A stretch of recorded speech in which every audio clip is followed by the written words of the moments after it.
Սիրելի ժողովուրդ, մեզանից յուրաքանչյուրը գիտի, որ որևէ փաստաթուղթ խաղաղություն չի ապահովելու։ Փաստաթուղթը լավ բան է, նա որոշակի ժամանակով խնդիր լուծում է եւ Փառք Աստծո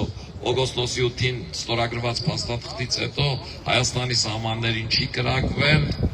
եւ Հայաստանի սահմաններին զինվոր կամ սպա չի զոհվել։ Բայց որպեսզի խաղաղությունը հարատև դառնա,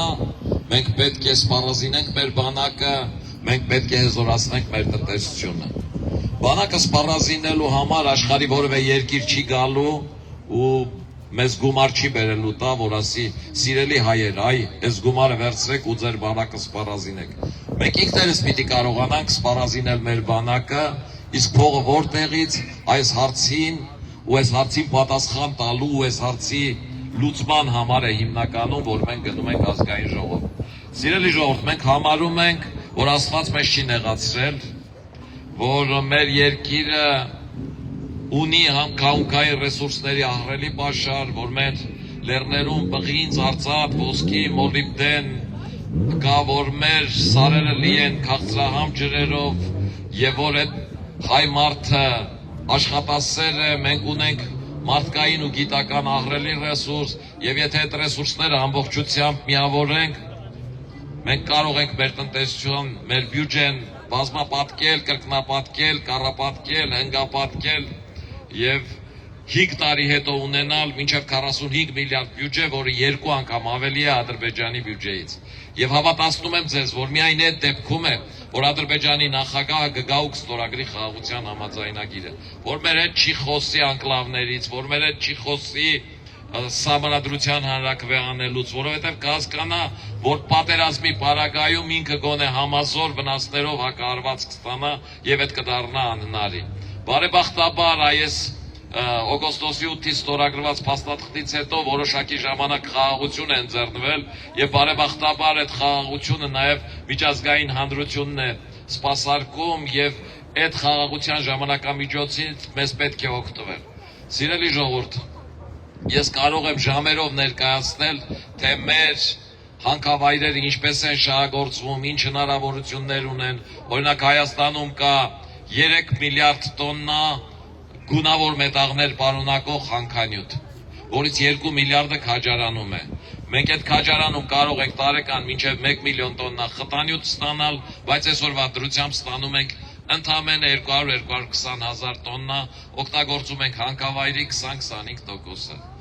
Մեր լեռներում կա 7-4 միլիարդ խորանարդ մետր ջուր գարնանձնալին, բայց բոլորս գիտենք, որ հունիս ամսին գյուղացին ջրի խնդիր ունի, քաղաքացունել վիոլա ջուրն է ասում, որ գիտես ինչ ջուր հավաքեք, որտեղ ջրերն անջատելու են։ Մենք առաջարկում ենք Հայաստանում ստեղծել ջրամբարներ, որի միջոցով գոնե այդ 7-4 միլիարդից 5 միլիարդը կարող ենք կուտակել եւ այդ 5 միլիարդից 3 միլիարդը տանք մեր ժողովրդին, թող լի օգտագործեն, թող սորակի տակ ձմերուկ սառեցնեն, թող գյուղացին օգտվի ինչքան ուզում է, այն 2 միլիարդը վաճառենք։ Ասեմ ձեզ, որ այդ 2 միլիարդը եթե Իրանին վաճառենք անգամ 50 ցենտով, դա 1 միլիարդ դոլար գումար է անում, որը բանակի վրա դնելու պարագայում, բանակի բյուջեի վրա ավելացնելու պարագայում, բանակի բյուջեն կդառնա 2 միլիարդ եւ 2 միլիարդի պարագայում արդեն խնդրի լուծումը, արդեն Ադրբեջանի հետ բանակի համազոր ունակությունների հնարավորությունը կավելանա։ Այստեղ տեսա բազմաթիվ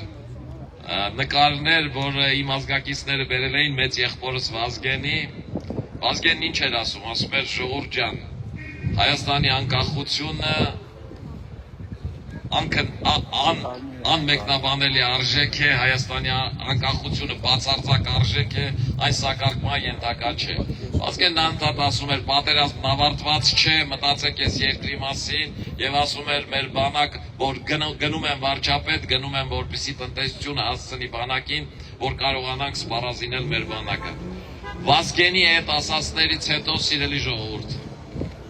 մի խնդիր է, որը միշտ իր մայից հետո անընդհատ կանգնել է այս երկրի առաջ։ Դա Հայաստանի Հանրապետության տնտեսության ոտքի հանելն է, Հայաստանի Հանրապետության բանակի սպառազինելն է։ Մենք գնում ենք ազգային ժողով աշխատելու։ Մենք գնում ենք ազգային ժողով օրենսդրական նախագծեր տանելու, մենք գնում ենք ազգային ժողով Հայաստանի տնտեսությունը ոտքի հանելու, մենք գնում ենք ազգային ժողովում չաշխատող, ոչինչ չանող, ամեն օր իշխանափոխությունից խոսող ու աշխատավարձ ստացող ընդդիմությանը փոխարինելու։ Մենք իսկապես գնում ենք այնտեղ աշխատելու սիրելի ժողովուրդ։ Եվ մեր ազգային ժողովում լինելը փոխելու այդ ազգային ժողովի թե պատկերը, թե խոսակցության թեման։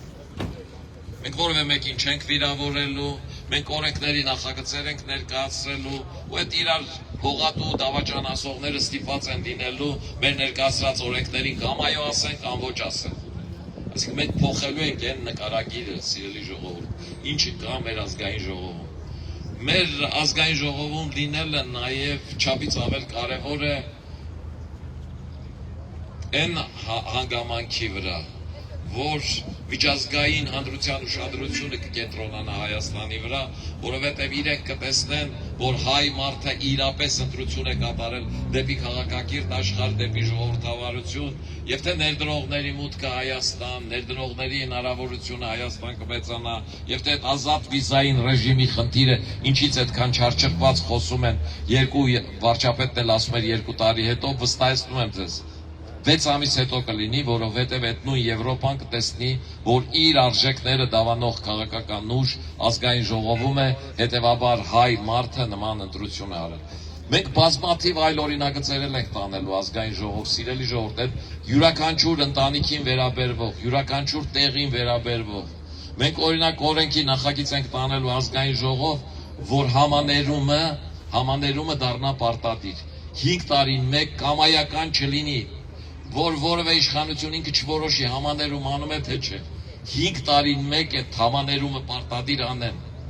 թեթևացնեն այդ բանտային պայմանները, մարդկանց ամեն փոքր բանի համար պարտադիր կալանք չտան։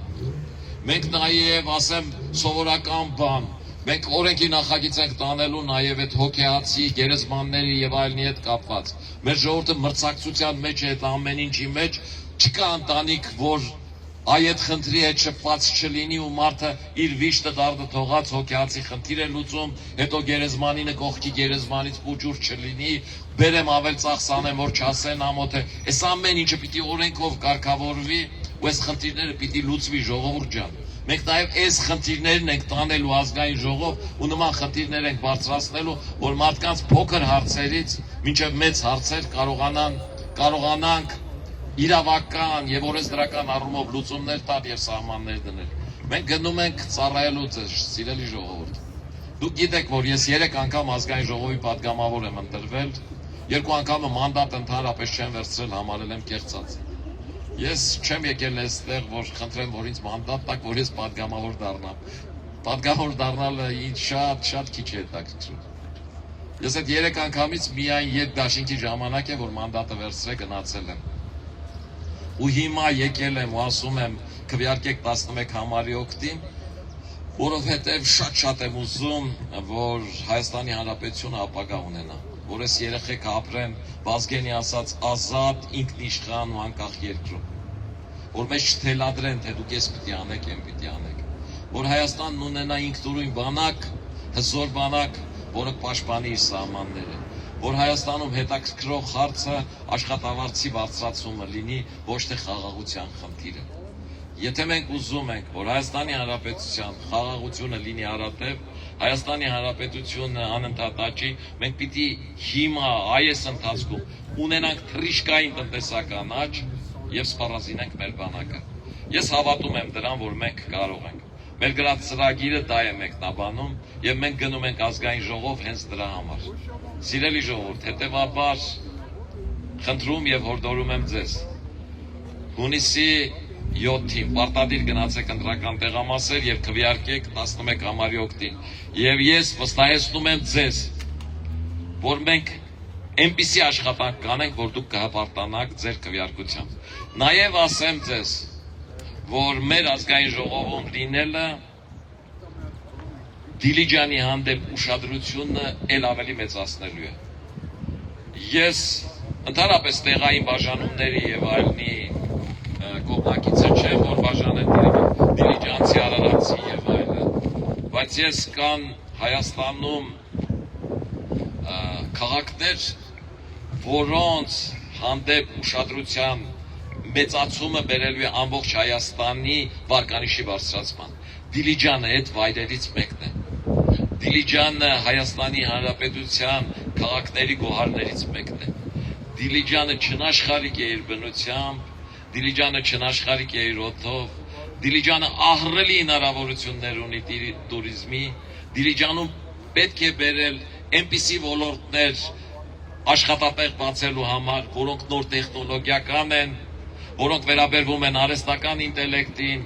որոնք վերաբերվում են չիպերի հավաքմանը, որոնք վերաբերվում են նոր տեխնոլոգիական սարքավորումների ձևավորմանը, գիտական մտքի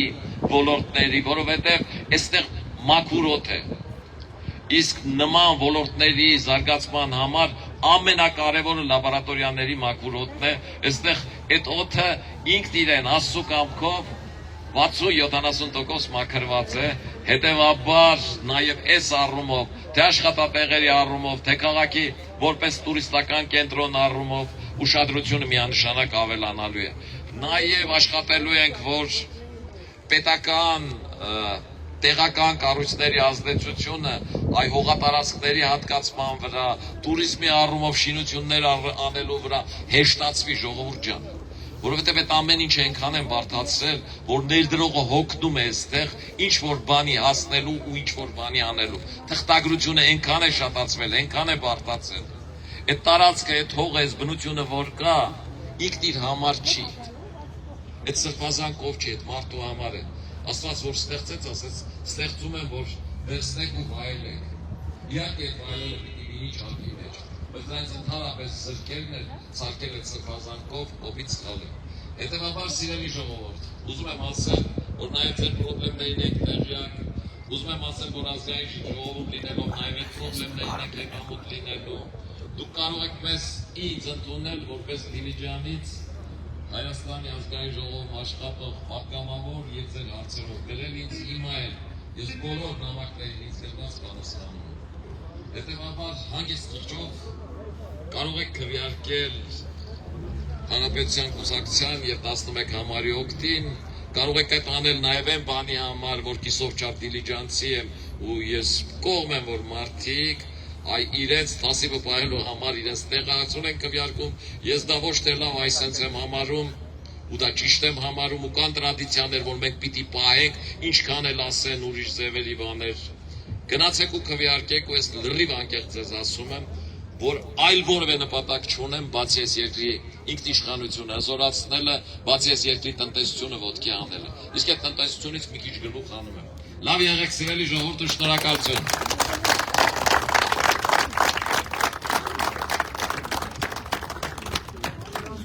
Եվ ուրես գետ։